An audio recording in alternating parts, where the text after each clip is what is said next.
आजची रेसिपी आहे खानदेश स्पेशल वांग्याचं चविष्ट असं भरीत. भरताचे वांगे घेतलेले मी स्वच्छ धुवून पुसून त्यांना तेल लावून घेतलेलं आहे. तेल लावल्यामुळे त्याची साल लवकर निघण्यास मदत होते आणि उलटून पलटून वांगे भाजून घ्यायचे आहेत आपल्याला. आणि मिरच्यासुद्धा मी भाजून घेतलेल्या आहे. मिरची, लसूण आणि मीठ अगदी जाडसर वाटण करून घ्यायचं आहे आपल्याला. कुटून घ्यायचा आहे ठेचा. आता इकडे मी फोडणी देणार आहे. फोडणीसाठी तेल घातलं आहे. मोहरी आपली तळतळली आहे आणि त्यात मी तो ठेचा बनवला तो घातला. ठेचा अगदी 2 सेकंद परतून घ्यायचा आहे आपल्याला.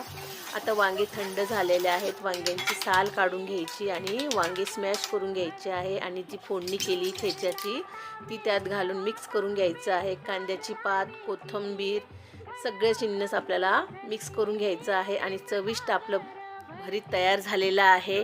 नक्की करून बघा.